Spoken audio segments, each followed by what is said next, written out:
Hi everybody. With the Spring Classics in the bag, there is no time to waste, because the first Grand Tour of the season is already upon us. The 108 Giro d'Italia is starting this Friday, May the 9th, and good for 21 stages covering roughly 3,400 kilometers and 52,000 meters of elevation gain. The first three stages will be run in Albania. Before looking at the preliminary start list, I'll quickly run you through the stages so we're on the same page. You can also check out my initial route reaction for some additional insights. On top, as usual, I'll be going deeper into the course of these respective stages, the race situation going into the stage, and the potential scenarios when uploading my daily previews. So if these are of interest to you, don't hesitate to subscribe and to turn on notifications. This year around, we got the Cycling Guys sub-league going on Zwieler, where we'll be competing against other sub-leagues for the sub-league crown. I'd like to thank those who joined, and I'll be leaving some thoughts on team composition in the comments section of our sub-league. Stage 1 is a 164k stage with slightly over 2000 meters of elevation gain and the Surrey climb featuring twice in the finale.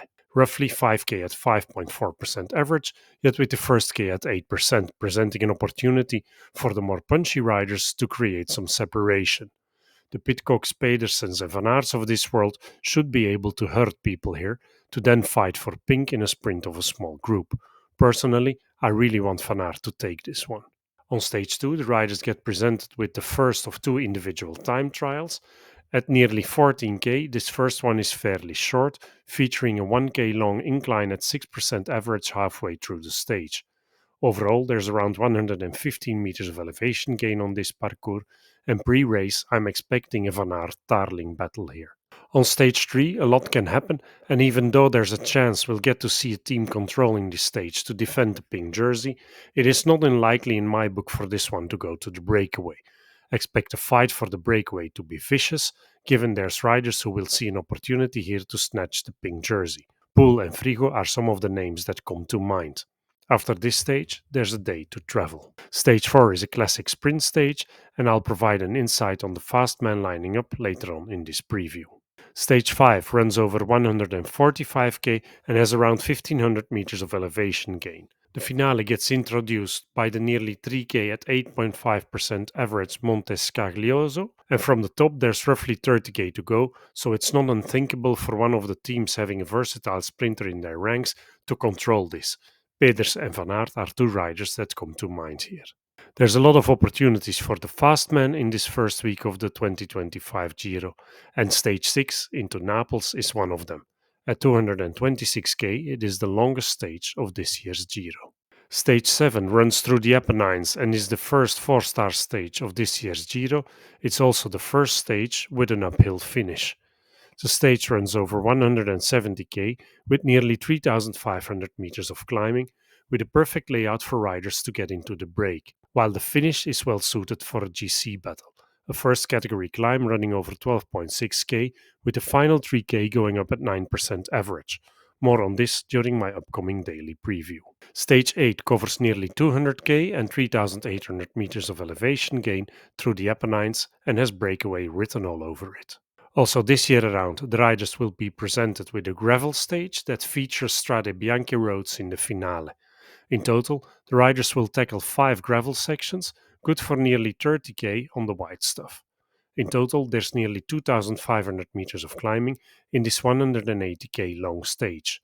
As in the Strade, the riders will tackle the Mura di Santa Catarina before entering the Piazza del Campo. This is a stage for the punchy classics riders. Pidcock will have this stage marked. Week 2 starts with a 29k long, nearly flat ITT from Lucca to Pizza, with a 14k 8.6% average climb in the middle of the stage. Stage 11, which features 3,685 meters of climbing, has climby breakaway written all over it. On stage 12, the word moves back to the sprinters. The first half of the stage is hilly, yet the final 100k are flat. Also, stage 13 is fairly flat, yet the run into the finish, roughly a kilometer at 7.5% average, should benefit a versatile sprinter or a punchy rider.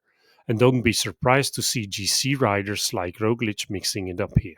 This is one of these stages where the top 10 may comprise a very diverse set of rider types.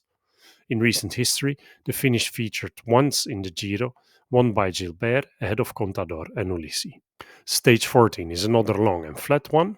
And the final day before the third rest day, we get a 214k stage with nearly 4,000 meters of elevation gain, with a 25k long Monte Grappa midway through the stage. A big day in the saddle, which I'm expecting to go to the breakaway.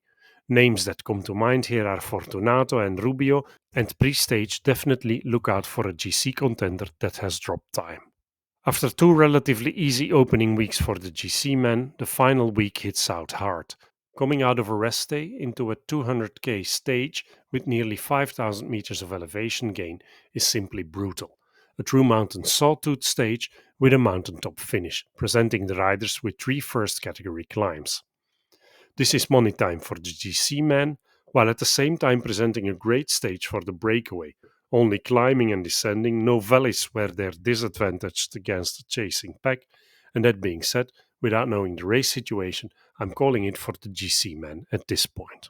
The suffering continues on stage 17, which features the Passo del Tonale and the Mortirolo, good for 5,700 meters of climbing over a 154k stage. Without knowing the race situation, looking at the layout of the stage, I'm calling this one for the breakaway. Stage 18 is short and the word moves back to the fast man, providing the sprinters with an extra incentive to continue till Rome. After an easy stage 18, the riders move into another two brutal stages back to back. Stage 19, the second of three 5-star stages, 166k and 4,900 meters of elevation gain. A break will form, yet with all the climbing in the second half of the stage, they'll need a big gap to make it stick, and hence I'm calling this for the GC riders. Which brings us to stage 20, the decisive stage of the Giro, where everything can still be won or lost.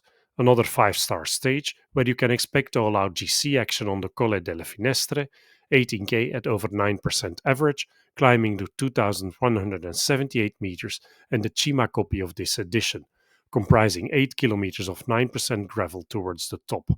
The stage has everything for some proper drama, a long and steep climb, the only or category 1 of this Giro, gravel and altitude. What more do you want? Pre-race, I'm also calling this one for the GC man. And the Giro ends with a traditional sprint stage in Rome. So just like last year, we're presented with the Giro that features the toughest stages in terms of climbing in the final week, as you can clearly see from this chart presenting the cumulative elevation gain per stage. This year's Giro features three 5-star stages, and they all sit in the final week. So to summarize, and for those of you entering a fantasy cycling league, we have two individual time trials, and without knowing the actual race situation, I'm expecting 6 pure sprint stages, 3 versatile sprint stages, a classic style breakaway stage, 5 to 6 mountain stages to be won from the break, and 3 to 4 GC days, which combined with the ITTs will be decisive for the general classification. Here's an overview of the winners of the final 10 editions of the Giro d'Italia, with 3 wins going to Ineos, with 3 different riders, Froome, Gegenhardt and Bernal. Unlike as on the final editions, where we only had one former winner lining up, this year's lineup is quite stacked, comprising 5 former winners, Carapaz, Quintana, Roglic, Hindley and Bernal. Besides them, we also have podium finishers, Caruso, Landa, Simon Yates, Kelderman and Dani Martinez. Some other notable riders who've done well here in the past are Maika, Bilbao, Kruiswijk, Tiberi, Aresman and Bardet.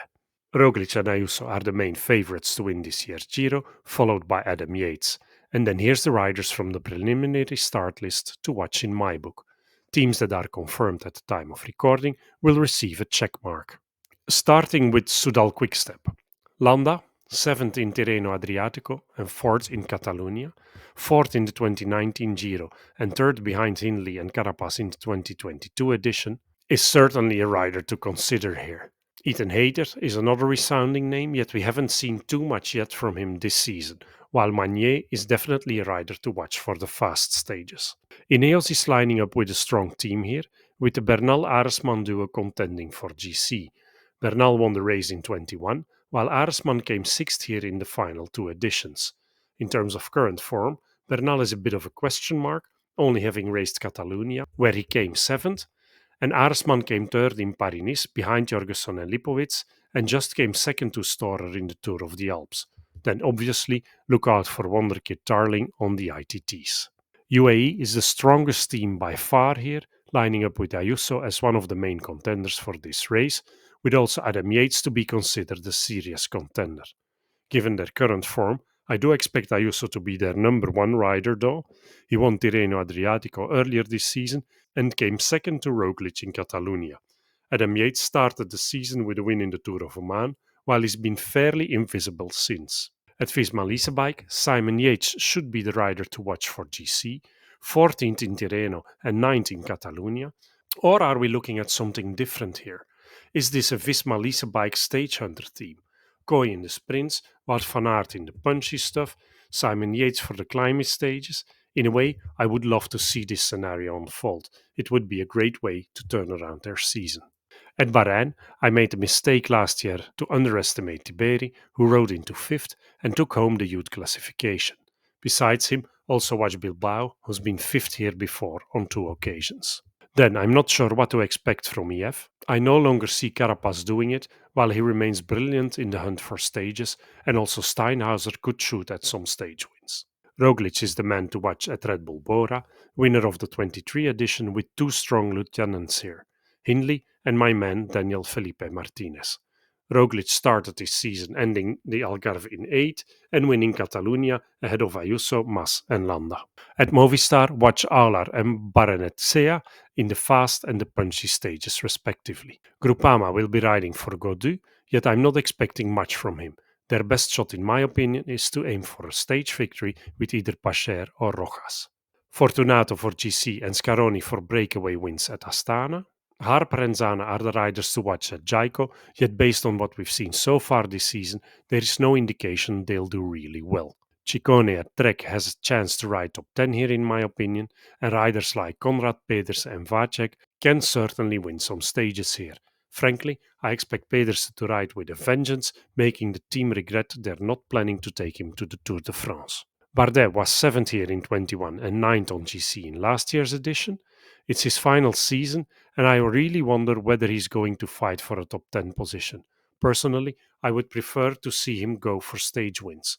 And we've seen in last year's Vuelta that Max Poel also likes the stage hunt. Bardet and Poel were 10th and 7th in the recently finished Tour of the Alps, and finally, in the fast stages, Van Ude will be looking to mix it up. Then, I'm not expecting too much from this Arkea lineup, yet I'll be watching Storer at Tudor, whom I expect to shoot for a top 10 in this Giro. His recent form is amazing, 15 Paris and freshly off a Tour of the Alps win. Pluimers is a good rider for the more punchy and hilly breakaway stages, while in the fast stages I'll be watching Zeilaert, who rode some decent results earlier this season, notably in Tirreno Adriatico. At Cofidis, look for Fretin in the sprints and the Allagaard-Moniquet duo in the punchy classic-style breakaways, hunting for stages.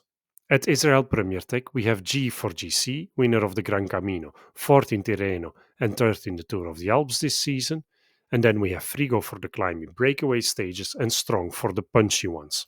Also look out for Jan Hirt in week 3. He's a rider who tends to improve compared to his competitors as we advance into a Grand Tour, and as such, this type of backloaded Grand Tour could well set him up for a stage win. At Alpecin de Koning, look out for Groves in the sprints and Quinten Hermans for wins from the break.